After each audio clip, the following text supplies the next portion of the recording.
de ese predio, un trabajo en torno a ese predio para mejorar condiciones ambientales y acompañar lo productivo, pero también que sirva eso como posibilidad de incluirlo en una estrategia que permita reconocer por esas áreas que conserva o por las que pone a disposición para proveer y generar bienes y servicios ecosistémicos, puedan entrar en una, digamos, en una visión de estas. Entonces digamos que eso es como a nivel de predio. Urgencia de las entidades ambientales, tanto públicas como privadas, ha sido tomar ese sueño y volverlo realidad, de convertir un recurso natural, un servicio ambiental, en algo palpable para el propietario.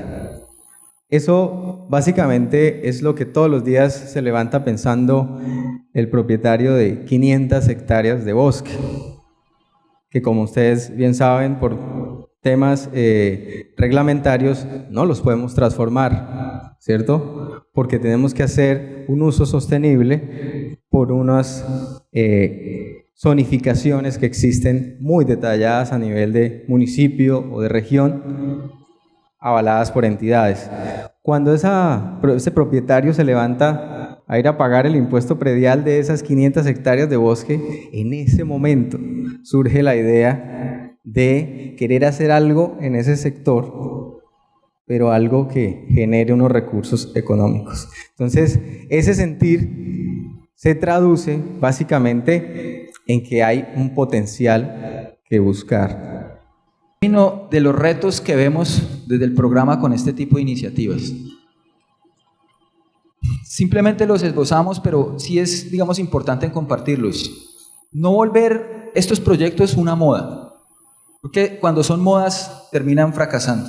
Cuando salen estas temáticas y hay un boom, esto, digamos, comienza a generar expectativas y esto se va creciendo, y cuando se vuelve una moda esto no funciona. Yo siento que esto es un reto de no verlo así y verlo como una oportunidad que debe ser debidamente tramitada en el territorio, responsablemente tramitada en el territorio, con un carácter técnico bastante fuerte y con temas que tengan que ver con, obviamente, la trazabilidad, pero la responsabilidad y la consecuencia con las acciones que se quieren hacer.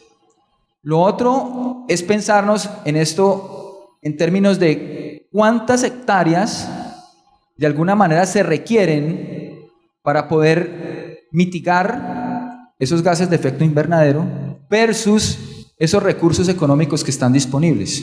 Y esto no es una cosa menor. Podemos entrar en una lógica en la cual pues uno técnicamente aquí podría pensar, y creo que aquí hay empresas del sector minero, hay empresas del sector de hidrocarburos. Pues obviamente hay diferentes fuentes de financiación y hay algo que se llaman las compensaciones ambientales. Esas compensaciones ambientales sabemos que tienen de alguna manera unos represamientos muy fuertes, es decir, recursos existen para poder hacer cosas que no sean necesariamente funcionales en el tiempo y que tengan una demora y que haya, digamos, algunos protocolos o algunos procesos que haya que cumplir institucionalmente, es otra cosa, pero recursos para hacer este tipo de cosas, desde el punto de vista de las compensaciones ambientales, hay bastantes recursos, digamos, hay recursos, pero esos recursos van con cargo también a poder tener unas áreas en las que se va a compensar. Si yo voy a impactar en una hectárea, yo puedo decir que esa hectárea la tengo que volver a colocar en otro lado o colocar 2 o 3 por esa que yo estoy quitando, ¿sí? Ese tipo de cosas, en temas de compensaciones, hay unos recursos disponibles también en unas áreas que se requieren. Y ahí es donde uno dice, esto no lo hemos debidamente cuantificado en términos de poderlo hacer. Perfecto. El tema, perdona, aquí en este de las transacciones honestas creo que es importante también, porque hay un tema, digamos, complejo en términos de qué es lo que ha pasado con esto y los mitos que se han cimentado 10 años atrás, 9 años atrás. Ayer con la Cámara de Comercio recordaban una experiencia, creo que alguien lo comentaba, de 9 años atrás, cómo se habló de este tema y cómo esto no se, digamos, tramitó, se manejó bien. Entonces, es simplemente cosas que para nosotros son importantes tener en cuenta cuando estamos haciendo el proyecto. Edwin. Perfecto. Sí, existen muchas entidades que han llegado de pronto a sus predios, que han llegado a sus entidades a tocar las puertas para generar este tipo de procesos. Entonces, cuando le dicen que le prometo tantos recursos si usted entra a un proyecto de este calibre, pues la gente se hace unas muy buenas expectativas. Sin embargo, pues hay muchas experiencias que también han sido negativas en este caso. Por eso es importante que acudamos a entidades serias en este tema. Por ejemplo, hace 3 años, se creó la asociación Azocarbono. El Ministerio de Ambiente, que hace toda la reglamentación, en los últimos años también ha generado una abundante reglamentación sobre el tema, como también las entidades locales, que también saben de esto. Lo otro, en términos de reto, es información técnica de calidad. Nosotros en las reuniones y el trabajo que hemos venido adelantando con Cataruben, pues hemos hecho el trabajo con otras organizaciones a nivel local, que son ONGs de acá. Muchos de los ejercicios que hemos hecho en algunos de los predios, y seguramente aquí hay dueños de reservas donde a esas reservas han ido 2 y 3 entidades a trabajar las mismas cosas en términos de ver caracterizaciones o diagnósticos de esos predios.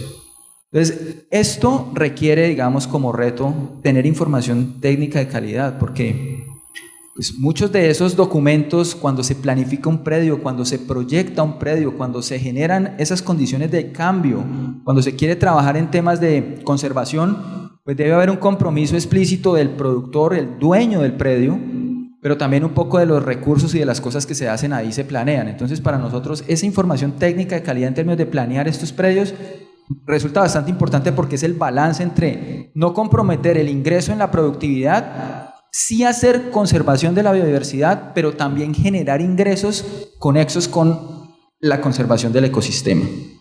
Y lo otro es ver esto, que son recursos, como un ingreso que es más complementario, que se combina con las actividades fuertes o las actividades realmente productivas. ¿Por qué menciono esto? Porque cuando salen, digamos, estos boom de los temas y de orden nacional, poco cuando se habla de la estrategia de pago por servicios ambientales, la gente cree que va a poder de alguna forma vivir de pago por servicios ambientales. Y eso no necesariamente es así. Puede que eso se dé, pero realmente en la práctica es muy complejo. El pago por servicios ambientales es simplemente un instrumento más que se combina para poder intervenir en el territorio cuando estamos haciendo temas productivos y hacemos conservación. Es una capa más de un incentivo que llega.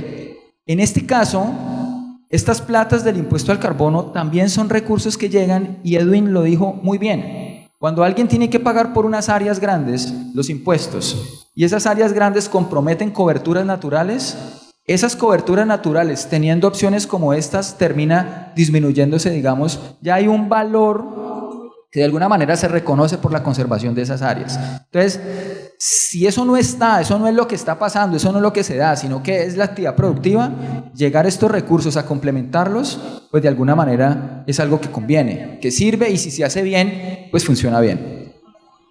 ¿Cómo vemos esto entonces? Aquí hay 2 figuras. Queríamos mostrar un poco esto en la animación, pero creo que se perdió cuando la pasamos. Pero puede haber un enfoque convencional, y aquí simplemente es como para dejar un mensaje, y tú me ayudas al final, Edwin, si esto está, digamos, un poco concebido así, pero uno puede tener una mirada sobre el área y el predio que tiene, donde si ve esta oportunidad como la posibilidad de que a mí me garanticen unos recursos por los bosques que tengo, es una forma de verlo. Y nosotros lo vemos que es como la convencional. Una forma diferencial de ver esto es cómo yo puedo, con esos recursos, poder generar adicionalidad. Con el trabajo productivo poder, pues yo aquí tengo unas coberturas que son las existentes, entonces yo seguramente me preocuparé por las coberturas para ver qué beneficio tengo de esas coberturas. Pero seguramente no haré mucho, si es que lo puedo o no lo puedo hacer, por las actividades productivas que tengo. Acá es como concentrarme en lo que tengo y no incrementarlo, no generar adicionalidad, y pues obviamente esto es válido si se da en el largo plazo. En el enfoque deseado, que es un poco lo que queremos trabajar con esto, hacia donde queremos, claro, es un deseo, no queremos decir que sea una realidad, es como a través de la planificación de un predio uno puede generar esto mismo, que es la conservación de lo que existe, pero también poderlo incrementar porque nos metemos en temas productivos y lo podemos hacer más eficiente. O poder trabajar con producción sostenible, poder vincular esto de una mejor manera al mercado. Esta mañana nos decían de la Cámara de Comercio, el tema de las rutas, digamos, turísticas.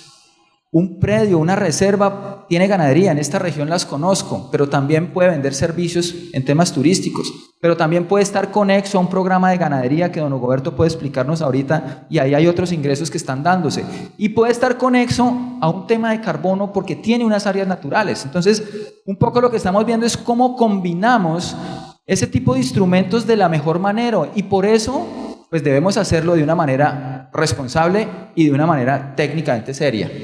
Y por último, pues hombre, es sostenible porque se mejora la productividad, ¿sí? Y pues obviamente genera adicionalidad. Y hay una cosa que menciono siempre cuando hablamos de estos temas económicos y es llamar la atención a que esto debe ser un tema de mucho cuidado. ¿Por qué? Porque cuando uno tramita mal estos temas, y por eso la claridad que Edwin estaba haciendo, lo mezclo un poquitico porque son temas de instrumentos económicos. Cuando uno habla de pagar por servicios ecosistémicos, que es un tema diferente a esto, pero de alguna manera se relaciona. Cuando uno no lo tramita bien, uno puede terminar diciendo, mire, si esto no se hace bien, los próximos paros que hay o que pueden haber es en las partes altas donde se proveen servicios ecosistémicos, la gente haciendo paros porque no les han pagado por servicios ecosistémicos. Y eso tiene toda una discusión que creo que es importante que consideremos en términos de cómo hacemos bien y cómo hacemos funcionales estos instrumentos que dan la oportunidad de poder tener capas de ingresos para mejorar condiciones. No sé, Edwin, ahí precisamente hablando de ingresos, ustedes se preguntarán, pero ¿por qué Cámara de Comercio se unió a esto? Entonces, resulta que Cámara de Comercio tiene la muy importante función de velar por el tema de los empresarios. Y entonces, al tener una serie de ingresos circulando en la región, en el departamento, por este tipo de proyectos, pues se hace necesario la participación de una entidad como estas. ¿Por qué? Si el bono de carbono como tal tiene un precio X y a través de una alianza con una Cámara de Comercio podemos encontrar un cliente o una persona que quiera hacer una compensación mayor a lo que normalmente se podría, bienvenidas esas iniciativas. Eso es lo que Cámara de Comercio, por eso estamos sentados acá, quiere hacer, establecer una, como lo decía el ingeniero Carlos, una mesa o una línea de negocios verdes que le dé ese valor agregado y que vele por ese tipo de productos.